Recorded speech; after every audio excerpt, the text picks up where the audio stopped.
This is the Wait For It podcast.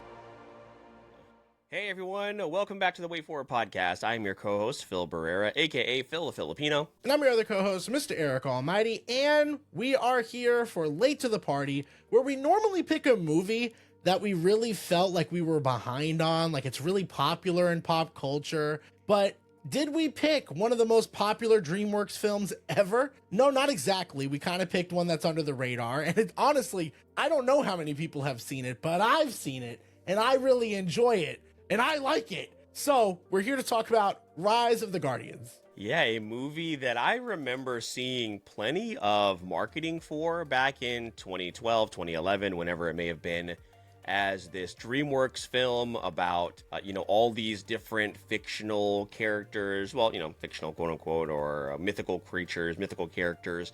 And, back then it certainly wouldn't have interested me. I mean, 2012, we're right in the middle of the MCU brain rot. So, who knows what we were watching around that time. And it was, I think this is post How to Train Your Dragon as well. So like DreamWorks had like a little bit of juice going. They had some good movies that were hitting theaters. Despicable Me, this was around that time as well. And then along came this film that, has really just come and gone, but over time has really become a cult classic, and a film that honestly I don't really hear a lot of people talk about until Eric started throwing out, I think last year's holiday special, how much he enjoyed Rise of the Guardians, because I think this Santa Claus was in the bracket, right? I believe so, and that's what got me really excited. Early exit too. Yes. Spoiler alert for last year's Christmas special. Yeah, spoiler. Sorry. So yeah, that is why this kind of like kept coming up as like a meme here. Then Eric was finally like, we're doing Guardians or Rise of the Guardians. I'm going to say Guardians of the Galaxy probably accidentally a lot in this episode, but we're doing Rise of the Guardians in December. So here we are as the first episode of December, and what is going to be a jam-packed month here at the Wait For It podcast. So excited to talk about this one here this evening. If you want to know if you're brand new to the podcast or you've been around here for a while and you need a reminder as to where to find the rest of our content, stick around till the very end and we'll let you know where you can find everything you need. But yeah, Eric, let's jump into Late to the Party, Rise of the Guardians, directed by Peter Ramsey. That's a name you guys may be familiar with. He was the director of Spider-Man Into the Spider-Verse, co-director, I will say. So that is his primary claim to fame. The Letterbox'd Synopsis and tagline, "You better believe when an evil spirit known as Pitch lays down the gauntlet to take over the world, the immortal Guardians must join forces for the first time to protect the hopes, beliefs, and imagination of children all over the world." It's got a pretty stacked cast. Chris Pine plays Jack Frost, Jude Law plays Pitch, Alec Baldwin as North, Isla Fisher as Tooth, and Hugh Jackman as a very, very, I would probably assume, a bunny that maybe confused and awakened a lot of people back in 2012 as far as his current, or as far as his character design. So yeah, Eric, I'll go first. We go with our 3 takeaway episode format, and I'll start off with something I very much enjoyed with this movie. Jack Frost, his arc is the emotional core of this film, and he works so well compared to some of the other things that I think don't work very well. I mean, are there some like good but safe moments in this movie? Yeah, it's chock full of that. But because Jack Frost and his backstory, like, again, it's nothing. We're not rewriting, or rewriting a classic tale here. But I really enjoyed and bought into his motivations. And honestly, like, I think they could have maybe spent even a little bit longer. This is a brisk hour-and-a-half film, and it's something that maybe they could have even dove a little bit deeper into. What did you think about the character choices as far as giving Jack Frost, all these characters essentially? I do believe they confirmed they were people at one point. They have backstories, they had lives prior to this, and I thought that was pretty cool. Yeah, there's this overlying arch of mystery around the man on the moon and all of that type of stuff. Like, there's all these like little elements that you don't always get the answers to. You get some answers in the film, but like there is a little bit of mystique with this, you would say ragtag group of very well-known established holiday characters. And I think in that way, Phil, it does work. There's a lot to enjoy about the character choices. It's a mashup, and this is really my first takeaway, is that I enjoy the fun aspect of this ragtag group of characters. It's like an Avengers film with holiday characters. Like that's ultimately what they're doing. They're all teaming up and they're forming this group, and they're getting the bonds, and they have the relationships. Like, it's nothing that is reinventing the wheel, but I just think the concept, even if we're going to discuss maybe if that concept wasn't highly marketable at that time, or really if it's ever going to be marketable to market a movie like this effectively. But as far as the concept in execution, I thought it was pretty good. You got Hugh Jackman as a bunny, Alec Baldwin as a Russian Santa. You got Jude Law, voice acting his ass off. Like, come on, man. It's all coming together. I did also forget to mention, I wanted to talk about this in the beginning before we started kind of talking about our takeaways. Did you know that Leonardo DiCaprio was actually going to be, I believe, Jack Frost when they first announced the film? Do you think he would have done better than Jude Law? You mean than Chris Pine? Yes. Oh, Chris Pine. Yeah, correct. Yeah. So I was watching a video where these people were watching it, and one of the guys was saying that he thinks that Chris Pine was miscast. And I don't necessarily disagree, because like Chris Pine has a pretty distinct voice, and he also doesn't sound that age like at all. I don't know that Leonardo DiCaprio would have been better, but maybe that would have been a crazy pull for this movie to have Leonardo DiCaprio as your lead. But maybe also that would have been interesting to people. Like, maybe that would have pulled people together. I think it would have helped it as far as box office numbers.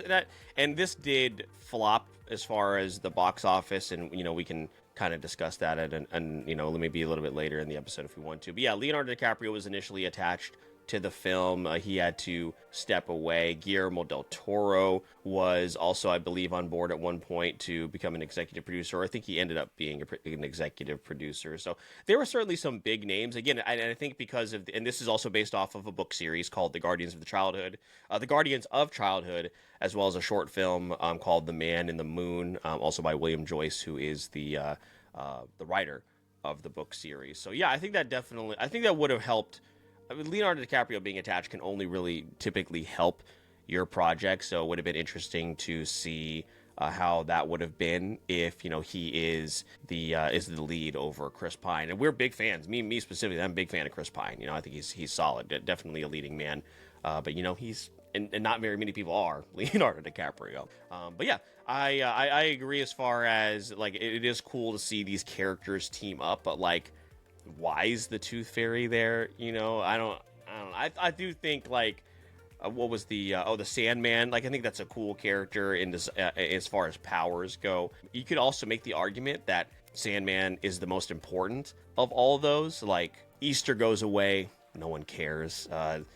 Tooth Fairy, I think people forget about. Santa is obviously a close second, but like, no good dreams ever. That's not good. That'd be pretty bad. I think so. You can make the argument Sandman is the most important thing in the Guardians. So yeah, I think it's a conversation to be had. So yeah, I think that'd be pretty bad.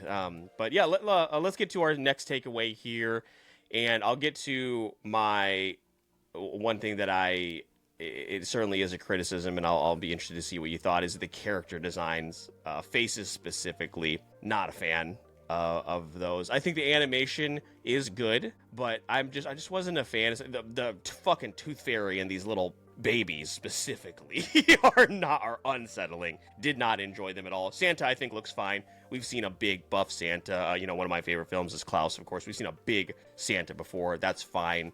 The bunny, yeah, that's cool. I mean, if I picture Hugh Jackman as a rabbit, as a bunny, yeah, that's pretty spot on. Sandman, I thought looked fine, but I'm just something about the faces was not for me. It's funny because my second takeaway was going to be about the animation, but not in that direction. I don't think it bothered me as much, but you also like really hate the facial stuff in like the Polar Express, and not that this is the same exact thing, but like that is more uncanny valley. Yeah, that's more of an unsettling thing for you, I think. Where like for me, what I enjoyed about the animation was like the way Jack Frost moves, and things like how Pitch Black, it has like those shades where he kind of comes out of the shadows, and he's got a different like grayscale situation going on from all these other colors in the film. So there's like stuff like that I really enjoyed. Yeah, I mean, like, is it anything spectacular? No, like it's nothing that's gonna break the bank or get people talking in that way, but it also didn't look exactly like a lot of the movies that came before it in DreamWorks, and I think it was just different enough that it just caught my eye as more of a positive thing. But I'm also not gonna like go to bat for the character designs, like, you know what I mean? Like that's like not something I'm willing to die on as far as a hill. Yeah, and here's the other thing too is like, and this probably ties in also to the first takeaway when we talk about the characters in general, because the mythology behind this is so creative, it's so fun, and I feel like they didn't dive into it enough, and you could give 25-30 more minutes to building the backstory of each character a little bit better. Why is the Easter Bunny Australian? What did he do in his past life, to become the Easter Bunny? We will only really explore again the Tooth Fairy area, which again is the most unsettling character in my opinion out of all of them, just strictly based on design. So like, they built something here that I think is really cool, but I didn't get enough of it. And, in as much as like, I felt really good about what I learned about Jack, about him, his sacrifice and all that stuff. I felt good about what I learned about him as a character. And also the cover, like the coming around, like that scene where Jack and the little boy can see Jack. I was like, that's great. Love that so much. It would have been nice to get, just a little bit more from those other characters. I think that's and that's probably a good thing. Like I wanted more because maybe I just wanted them to maybe look different and not as unsettling, in my opinion. So, yeah, I mean, like it is what it is. There's not much we could really do about it. It's like we don't need a Santa backstory. You know what I mean? Like Santa, we've seen that. We've seen enough Watch of Santa. Klaus. Well, so and that's the interesting part of it, because like I do view this as a Christmas film, but like an argument can be made that it's not. It's an Easter film, even though it released in, what was it? Hold on, I just had it. November. Yeah, it released in November 2012. So it technically would have been a Christmas film. I wonder what else came out in November and December in 2012. I'll look that up while you were about to say something. Yeah, no, the biggest thing I was going to mention was just like, again, I think that is probably the biggest thing against it, is that this movie is balancing quite a lot of different like themes. I'll throw my third one in here just to kind of change it up and just to wrap my side of it up, because most of it is positive in like a very like nostalgic way. Like when I've seen this film, it's a movie we put on, I wouldn't say every year, but this movie does come on every now and then. It really does. And I think for me, the thing that holds this movie back from being a movie I can just recommend to anyone or like really want to put on as like a watch party type thing is that the story does stall a little bit from time to time. So you mentioned that the movie could actually be longer. I think if they took the story maybe a different direction, they could have done that. But the one we got, I would say it's on the verge of being too long for what we did get. And unfortunately, with original movies like this, or movies with like these very different scripts and unproven stories in film, they're lucky to get an hour and a half. You know what I mean? And that's unfortunate. But the version that we did get, I do have to criticize it a little bit just for the pacing at points. I did feel like there were some lulls, and they weren't very long, but there were enough lulls where it takes me out of the movie just a little bit. Even on rewatches, like there are parts of the movie on a rewatch I know where I can like get up and go do something, and that's not always a great thing. So I do have to kind of hold it against it, because that's probably my biggest negative of the movie. I can get past all the silly stuff, I can get past the character designs, but yeah, the lulls are definitely something that I always think about when I consider, am I going to put this movie on again? Yeah, there are definitely those moments where I was certainly like not as interested as in what was going on, for sure, and my score will reflect that. So yeah, is it a movie that I would watch again? Probably, but I wouldn't go out of my way to like, I'm in the mood for Rise of the Guardians right now, and one of the reasons for that, which is my third takeaway, you talked about Pitch Black a moment ago, and I think again, characters and like movements and the use of lighting. We didn't even talk about like well, you did mention like the sand looks really cool, ice effects, sleigh chase, all those things are really good, but his motivations just seem very vague and like half baked. I get the idea of and he's making good points. This could fall into one of those, when he's having that like one-on-one with Jack, and he's like, you don't think I know what it's like to be forgotten? But like, buddy, you're a nightmare. Like, why? You're the boogeyman. So it's have you like, seen a mirror recently? yeah. And do you know what a nightmare is? Like, why?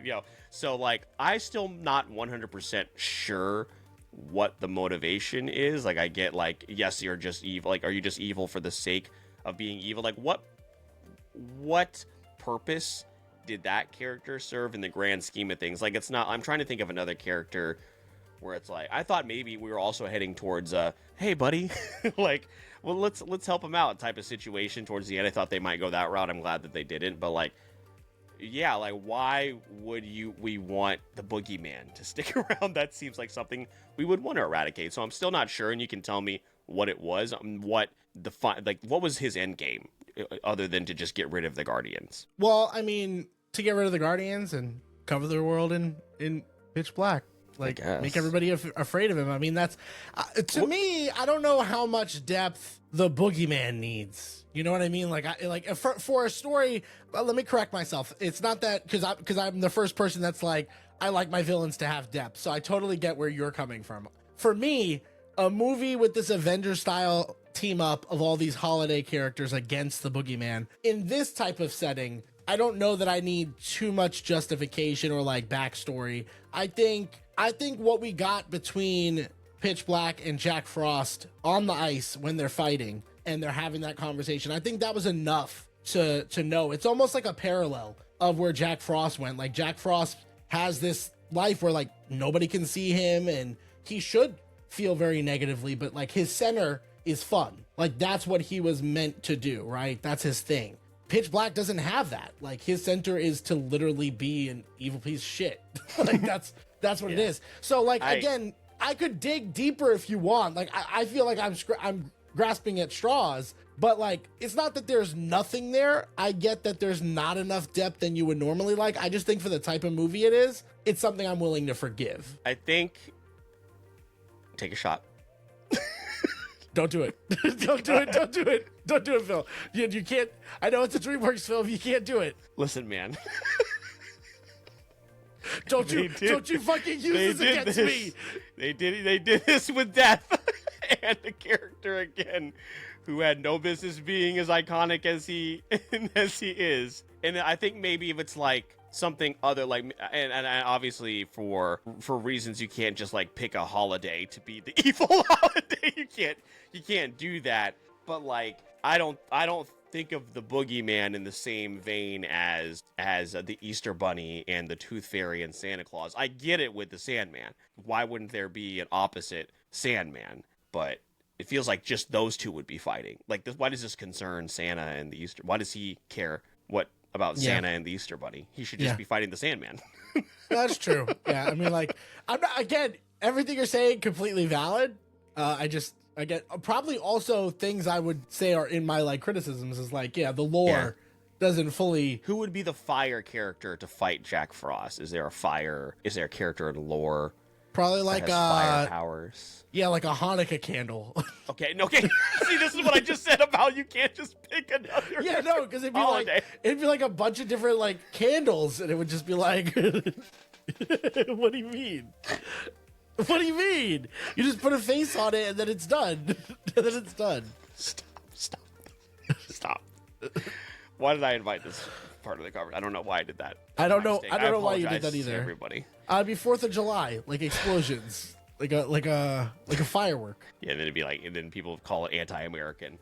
I do think this film would have fared better now if it were like a straight to streaming type of thing, because that's the energy that it gives is a straight to streaming movie, but we didn't have that back then, so it went out to theaters to flounder, because a couple weeks before this, now it was like 2 or 3 weeks removed, but Wreck-It Ralph came out in November, in the very beginning of November. The Twilight Breaking Dawn Part 2 came out in November. Skyfall was that month, and not all these are kids films, but just kind of give you an idea what else was coming out at that time. So you know, it's when you have a Wreck-It Ralph, even if it's a couple weeks removed, people are still going to go see, and was doing very well, mind you, of course, with Wreck-It Ralph. So a bad timing thing. I'll say this. It doesn't belong in the tier of the How to Train Your Dragons and Kung Fu Pandas, Shrek, but it also doesn't belong in the tier of Turbo and Home and some of their other lessers. Obviously, Puss in Boots is its own. I don't even associate it with Shrek anymore. Puss in Boots, which is its own. It's just franchise. a fucking masterpiece, man. It's so good.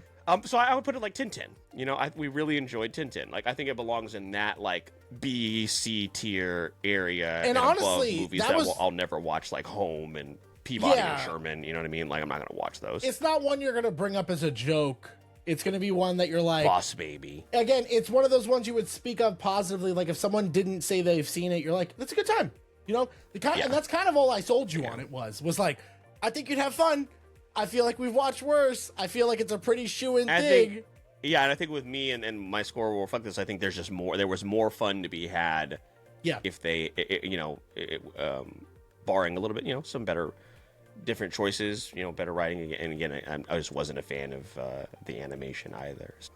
But yeah, we'll talk about scores in a moment. Do we want to do more like this before or after? I know we tend to do it after, but we can do it before. I'm good with that. Well, let's do it after because I'll give my my score. Why don't you go ahead and go first since you've seen this already? First, I will give the Rotten Tomatoes score here, 75% certified fresh. Over on Rotten Tomatoes, 80% popcorn meter score, so very, very solid over there. A 7.2 on IMDb, and a 3.6 over on Letterboxd. So, Eric, what is your score for Rise of the Guardians 2012? Yeah, so for Rise of the Guardians, it is a movie that I would recommend to people to watch. But again, would I go out of my way to get to bring Phil over and say, hey, come watch Rise of the Guardians? No. We're having a Rise of the Guardians night. I'd be like, don't call me. No. And that's where it falls short. I probably enjoy this a little bit extra. So I don't know that this will be reflected in my score as much, but it will be reflective in my rankings of Late to the Party films. With all that being said, I gave it a 3.5 out of 5. Really, because of pure bias, I could say a 3.75 if I was forced to do so. And that's literally not because the movie deserves it, but it's just because, again, I have a good time with this movie. I really do. But there are definitely issues with it. And again, I kind of mentioned this in the pre-show. Had Phil come here and said, like, this movie was ass, I also wouldn't have, fought him very much on it. Like, I could see someone not enjoying it and where they'd be coming from. I, on the other hand, had a good time, and I'm unapologetic for that. Yeah, totally get it. And, I think it is a movie that, like you just said, if someone had said, "Oh, I never put it on," like, yeah, definitely worth a watch because you may very much enjoy it. A 3.6 is a really good score for a Letterboxd average. That's really, really good considering, DreamWorks' body of work. So I ended up giving this a 3. I don't know that I would watch it again on my own, but if somebody had it on, I wouldn't complain about it whatsoever. Again, I think. It's not going to happen at this point. We're 12, 13 years removed from the movie. This is something that could warrant a sequel. There are characters and there are other characters they could introduce into this franchise. And unfortunately, I do think it's likely dead in the water. It was very hard to find YouTube breakdowns about this. Not a lot of people talk about it, but it's one of those movies that people will mention, like, oh man, I really, really loved that movie. I don't think it deserves obviously, as far as all-time status when it comes to this, but it definitely deserves a reputation of being underrated and underappreciated. And I think it just was a product and a product of its time, and that's why it fell short when it came to expectations. But like I said, definitely enjoyed it. Eric, where does it rank on your list for your Late to the Party? I'll go first. For me, this is gonna sound low because this is our 42nd movie or TV show that's on this list, and it's low because it's a 3 because the movie, think about how many good movies we've watched. It's 35th behind Pinocchio and Man of Steel. But still ahead of Taxi Driver and Shin Godzilla and Scott Pilgrim, movies like that. But 35 on my list, so I'm sure it's much higher than on yours. Yeah, so hold on. So scratch what I said. So you fucking hated this movie. No, I did not. Phil, this movie is 3. Only beating. Hold on. I'm just 1 second. Let me cook. So I'm gonna name the 7 movies that are below it. The 7 movies below it. Starting from last, The Shining, These are all classic films to people other than Lego Ninjago. It's gonna be really weird.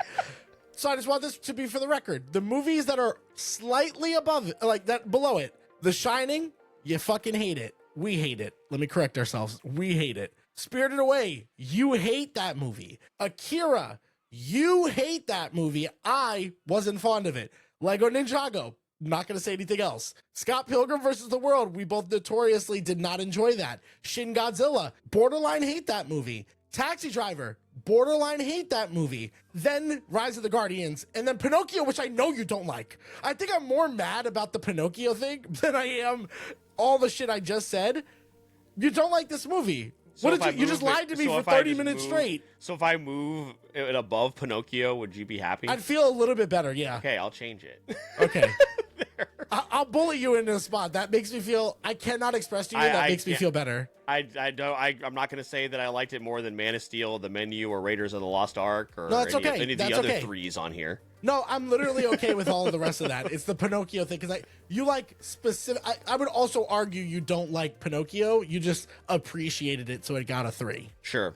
Yeah, that's fair. And I feel like you at least had some fun with this. Like, yeah, don't talk to me for 30 fucking minutes that you like this film, and then put it above the 7 films you fucking hate. Yeah, I'm moving it down. No.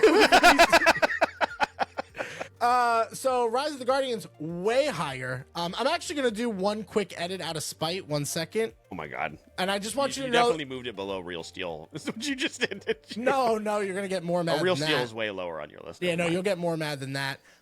So I actually have this. It's my second highest rated 3.5 film on my list. It's at 17. I just bumped it up 1. Right over Goodfellas at 18. So Shit. You fucking piece of shit. it's right behind The Whale, which I gave a 4. Although on retrospect, I might lower that to a 3.5. But yeah, it's right below The Whale and Paddington, but right above Goodfellas and Bullet Train. So I can be petty too, bitch. I don't want to. What do you mean? You don't even give a shit about Pinocchio. No, I You don't. It was care the about principle. Pinocchio. No, it's such. It was the principle lying to my fucking You know face. that Rise of the Guardians is not better than Goodfellas. You know that. My brain does, but not in my heart.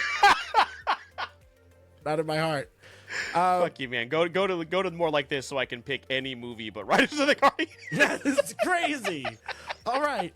Let's do more like this. Where You're if gonna it's your throw first Turbo in there or something. yes, so you can't contradict yourself. If you haven't been on the podcast before, listening to this episode, we do something called More Like This, where I go through Letterboxd and IMDb films that are more like this, according to those platforms. And Phil tells me whether he'd watch that movie or this one that we just talked about for 30 minutes, in which Phil lied through his fucking teeth. So let's get started with Rise of the Guardians or The Polar Express. Say it. So, lie to me. Lie to me. I gave you the first one I knew you'd have to pick, Rise of the Guardians. Say it. Tell me you like the Polar Express more. Tell me the movie that you've never spoken positively about is better than Rise of the Guardians. Say it to me. Say it to me.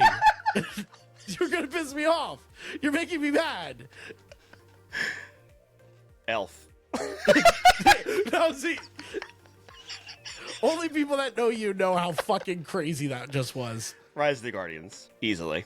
Does that make you feel better? It does. I'll give you the gimme. Rise of the Guardians or Klaus. You don't have to do this.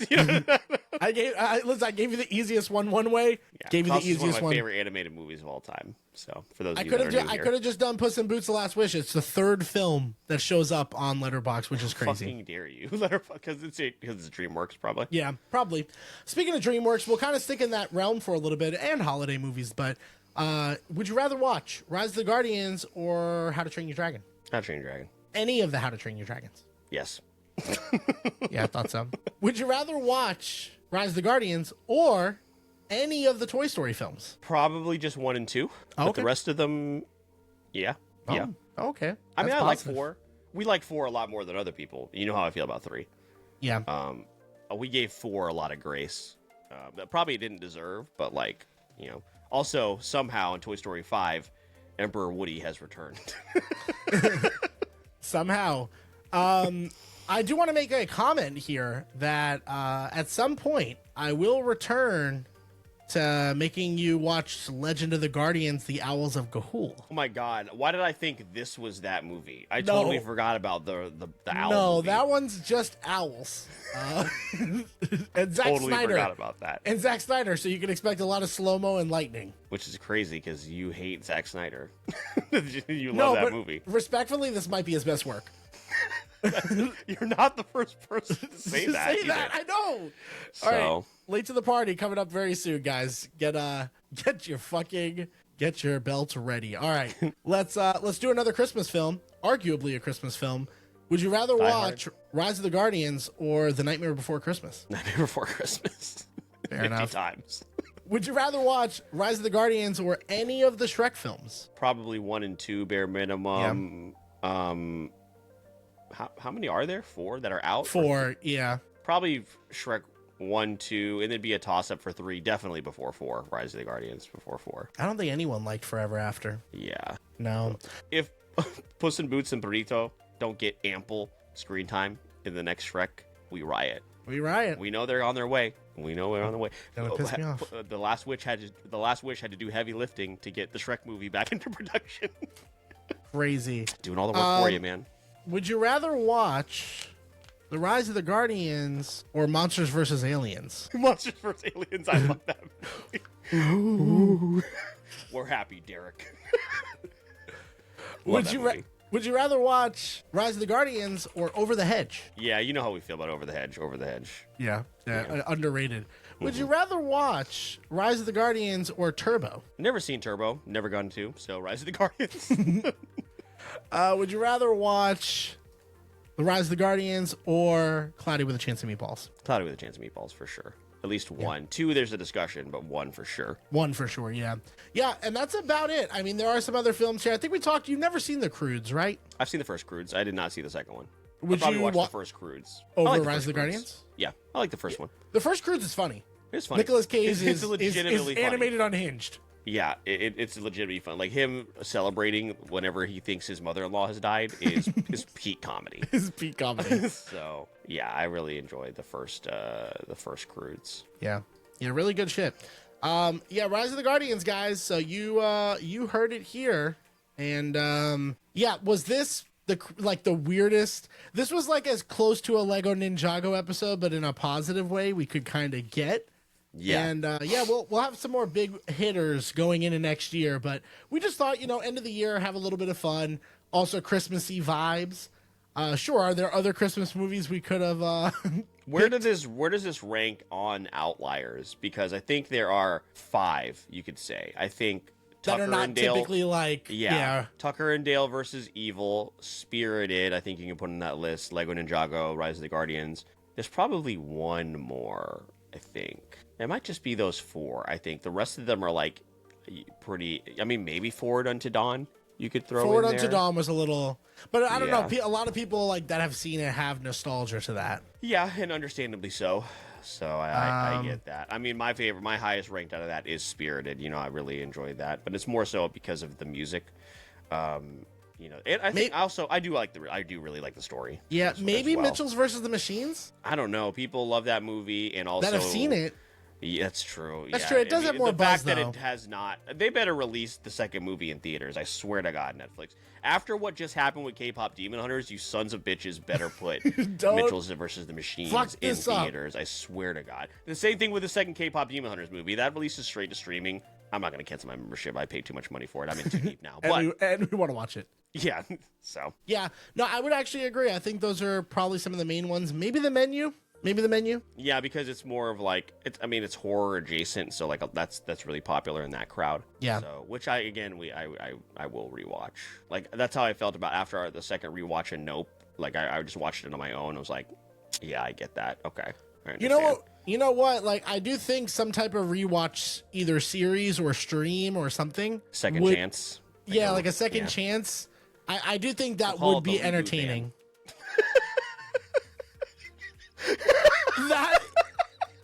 That is really good. Is there hold on. Is there a podcast called The Reboot Van? Are we stealing? Hold on. I'm actually like scared to let this air because I think this is like really good fucking shit. No, the Reboot podcast. No. Beyond the Reboot Van podcast. So that's technically different. And it would be our episode. Is it active? Oh, no way. The only video on here is a fucking picture of Kanye. I don't know what's happening here. Holy shit. Okay, listen, hold on to that one, guys. We've been talking about doing a bonus episode or some type of content. Yeah. The Reboot Van is fucking fitting because our last episode of the game room was Fortnite. Imagine getting rid of the game room where it happens and then we have an episode called the Reboot Van. Yeah. That's pretty fucking That could be hilarious. an episode where we watch or play games from our past and see if they're still good. I do like that. I like that idea. And then we could give like commentary throughout it. Okay. We're cooking. I'm going to write this down somewhere because I will forget. Holy shit, guys. Well, listen, we have a lot to talk about the future of this podcast. This is the creative process here at the Wait For podcast. So that was, listen, when it happens, it's magical. And you guys got to experience it for free. There you go. But you can also experience the Wait For It podcast for free and a lot of our content for free by clicking the Linktree link in the show notes of this and every single episode. You can find us on all streaming platforms, Spotify, Apple Podcasts. If you are listening over there, make sure you give us a 5-star review. It's one of the best ways to support the show. You can also follow us over on social media, Instagram, TikTok. Join our growing Discord community. Follow us on Twitch, where we are streaming each and every single week. Follow Eric and his personal page over on Twitch, where he is also streaming each and every single week, and then some. You can also follow me at Phil the Filipino to keep up with my voice acting journey. I'll have some very exciting news to share very, very soon. All of that and all of that support is great, and we very much appreciate it. But if you're looking to maybe get some bang for your buck, maybe get some episodes a little bit earlier, and just support the podcast just a little bit more, Eric will let you know how you can do all of that before wrapping us up. Yeah, so you can actually join our Patreon and support us on that platform like other people are doing right now. In fact, those patrons are Briar T3 Cato, Vintage Macaroni, Corey from The World Is My Burrito, Nick Hasbaro, the author of the Vidalarium series, and Botter from the Short Box podcast, where they're supporting us monthly in exchange for behind the scenes and early access to episodes like this one, being a part of our decision making on certain episodes on Patreon months, and they're also getting polls and different things that they can vote on, like the Reboot Van episode. We gotta run that by them. They might love that idea. Join us over there if you'd like to be a part of the conversation further, or do all the free stuff that Phil mentioned that only takes a moment of your time. Either way, we really appreciate it, but we gotta let you go. It's the end of the episode. My name is Mr. Eric Almighty. That is my co-host, Phil the Filipino. And please don't forget, we release new episodes for the podcast every Wednesday. And all you have to do is wait for it.